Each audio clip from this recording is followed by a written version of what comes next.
Hey, what is going on, everybody? Welcome into this week edition of my top starts and sits for week 8 of this NFL season. Already at the halfway point of the schedule, so that does mean it's time to make that push for the playoffs, so lock up your spot. So hopefully I can help you guys get a win this week. That being said, you already know the drill. I'm giving you my top 2 starts and sits for the quarterback, running back, wide receiver, and tight end position. As I always do, starting at quarterback, my top start of the week, I am going to go with Jordan Love against the Jaguars. The Jaguars, they are allowing the most points per game against the quarterback position in fantasy this year. Then when you look at what they have allowed over the last 4 games, all 4 quarterbacks they've faced in the last 4 weeks have been thrown for at least 225 passing yards against their defense. And then why I really love this week, yeah, no pun intended, but why I do love this week is they have also allowed 11 passing touchdowns over the last 4 games. So I'm looking for a ceiling performance out of Jordan Love on Sunday. My other top start, love Kirk Cousins against the Bucks this weekend. They have allowed the second most fantasy points per game against the quarterback position. In their last 3 games, they have allowed at least 3 quarterbacks to throw for over 240 passing yards, which one of those quarterbacks was Kirk Cousins, who threw for 509 yards and 4 touchdowns in the first matchup this season. And just like that Jaguars defense, the Bucks defense has also allowed 11 passing touchdowns.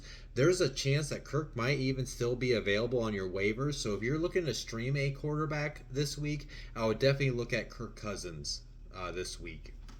My top sits of the week. Now these are quarterbacks where I understand in seasonal leagues that you're gonna probably want to play them, just because of all the injuries and letdowns at the quarterback position. But as far as daily lineups or maybe betting on their overs this weekend, these are quarterbacks I would look to avoid. My first top sit, I'm going to go with Kyler Murray against the Dolphins. The Dolphins have allowed the fewest fantasy points per game against the quarterbacks this season. Over their last 4 games, only one quarterback finished over 160 passing yards against the Dolphins defense, and that was Geno Smith. And they've only allowed one passing touchdown over their last 4 games. So if you decide to play Kyler in your seasonal leagues, understand this might be a floor performance. You're going to have to bet that his rushing ability is going to give you a good outcome in week 8. My other top sit, even though he's been on fire, he does have a tough matchup in my opinion. That's going to be Jared Goff against the Titans defense. Now the Titans are in the middle of the pack as far as fantasy points per game. They're tied for the 16th most allowed. But over their last 4 games, only one quarterback has thrown for at least over 205 passing yards against that defense, and he happens to be arguably a top 3 quarterback in the league, and that was Josh Allen. And then they have allowed 5 passing touchdowns in their last 4 games. So if you decide that you want to play Jared Goff, I do think that you're going to be betting on him at least getting 2 touchdowns, because they have been limiting quarterbacks throwing the ball against them this season. Moving into my top starts and sits at the running back position, my top start of the week, I am going to go with Javonte Williams against the Panthers. The Panthers have allowed the most fantasy points per game against the running back position. Over their last 4 games, at least 5 different running backs, which means that means two team. That means at least one team had 2 running backs do this against them. But 5 different running backs have finished with at least 75 total yards against the Panthers in their last 4 games. And during the last 4 weeks, they have allowed 10 running back touchdowns to the position. So Javante is coming out off that big game against the Saints. I'm looking for him to continue that against Carolina in week 8. My other top start, I am going to go with Jordan Mason against the Cowboys. The Cowboys have allowed the second most allowed points per game against the running back position. Over their last 4 games, they've allowed 4 different running backs to finish with at least 75 total yards against Dallas. Now, they've only given up 4 running back touchdowns over the last 4 games, but they still at that point is giving up at least a touchdown to a running back at least one per game over the last 4 weeks. But why I also like Jordan Mason too is, unfortunately for San Francisco, they've lost Brandon Ayuk for the season. We'll have to see if Deebo Samuel, what his availability is like going forward with the pneumonia that he's been dealing with. So that means I do expect him to heavily lean into this rushing attack and against a very bad rushing defense. And this might it sounds like McCaffrey will be back after the bye week. So this is probably going to be one of the last times that you can use Mason in your lineup. So you might as well get the most out of him right now before CMC is back for San Francisco going forward. My top sits of the week. He's been playing solid at times in lineups as a decent flex play, but if you're going to consider playing him, I would look to avoid Alexander Mattison against the Chiefs. The Chiefs have allowed the fewest points per game against running backs this season. Over their last 4 games, only one running back, the most rushing yards they have allowed to one running back was 58 rushing yards, which happens to be Jordan Mason. And then they have only allowed one running back touchdown over the last 4 games. So if you're thinking about maybe sliding Madison into your flex, I don't think that's the move for you to do in week 8. My other top sits, I am going to go with Zach Moss and Chase Brown against the Eagles. The Eagles are tied for the 6th fewest allowed points per game against running backs this year. In their last 4 games, only one running back finished over 50 rushing yards against their defense, and that was Alvin Kamara.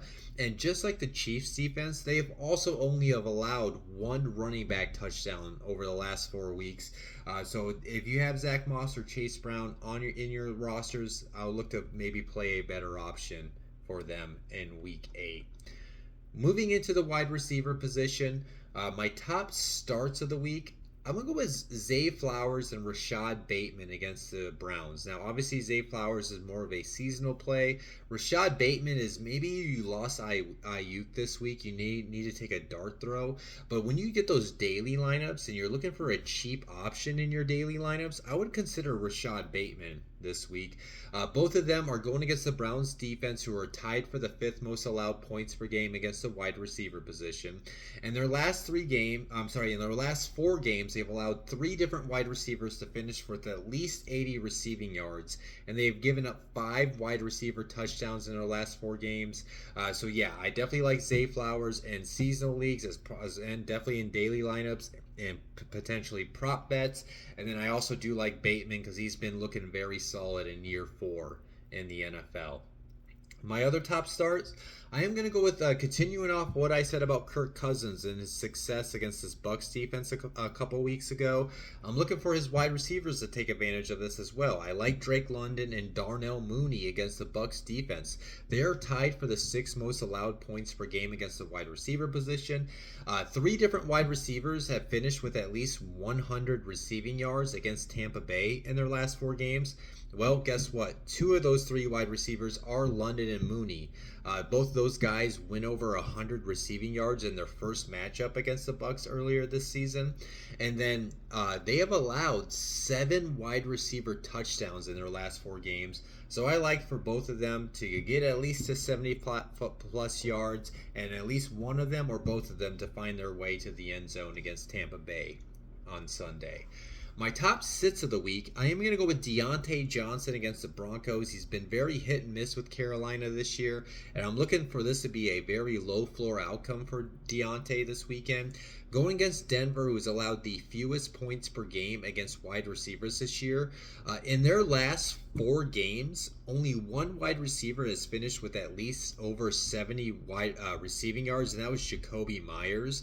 And then also in the last 4 weeks, they've only allowed 1 wide receiver touchdown. So I know Deontay has the opportunity to be peppered with targets. You're going to probably see Patrick Surtain back in the lineup. So if you're thinking about playing him, I would definitely consider a different option in week 8. Carrying off the talk about Kyler Murray, why I don't really like him this week, I also don't like his wide receivers. I would look to sit either Marvin Harrison Jr., Michael Wilson, or even Greg Dortch in your seasonal leagues and in your daily lineups against the Dolphins defense. The Dolphins have actually allowed the 2nd fewest fantasy points per game to wide receivers this year. In their last 4 games, only one wide receiver has finished over 65 receiving yards, and that was DK Metcalf. and they've also only allowed one wide receiver touchdown in their last 4 games, which happens to be a DK Metcalf. So if you want to bet that Marvin Harrison Jr. is going to have the same outcome as that DK Metcalf, I could understand that decision, especially with the injuries to the wide receiver position. You just would want to temper your expectations.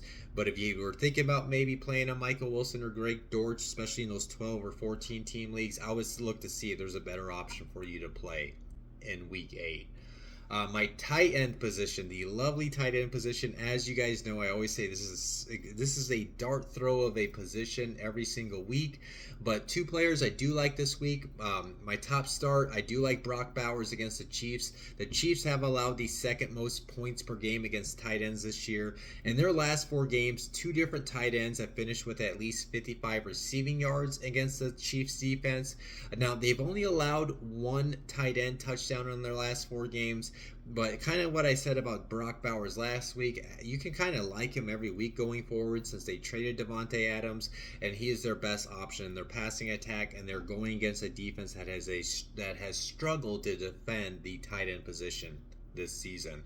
Another sneaky streaming start. This guy is probably going to be available on the waivers in most leagues at this point, even though the waivers have went through over this past Tuesday night. Anyways, Dalton Schultz against the Colts. The Colts are tied for the 5th most allowed points per game against the tight end position.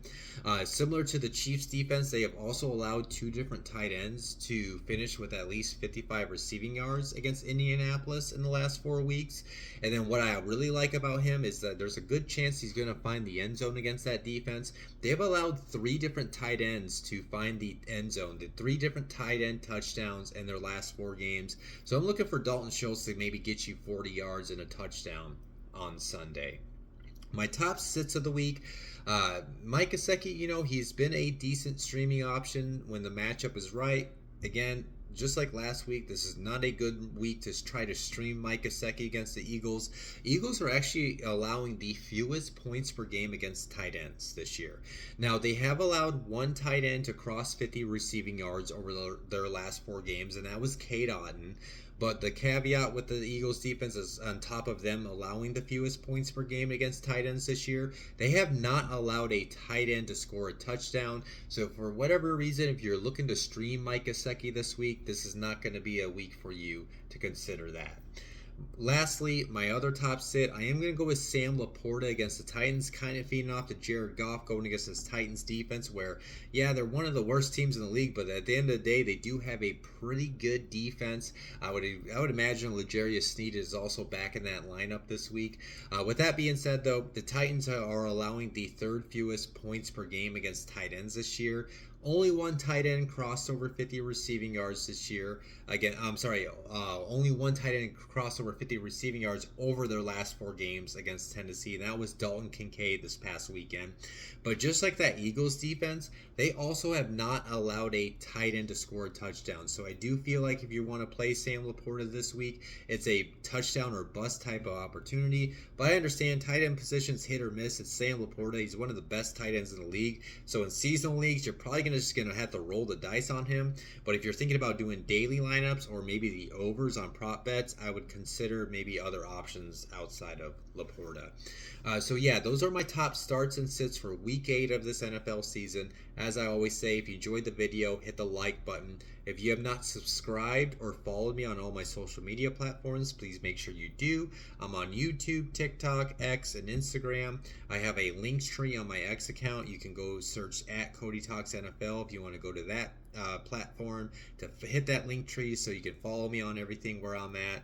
Other than that, guys, I hope you guys win this week. Start to make this final push for the playoffs over these next few to several weeks. I'll talk to you guys next Tuesday for my top starts and sits.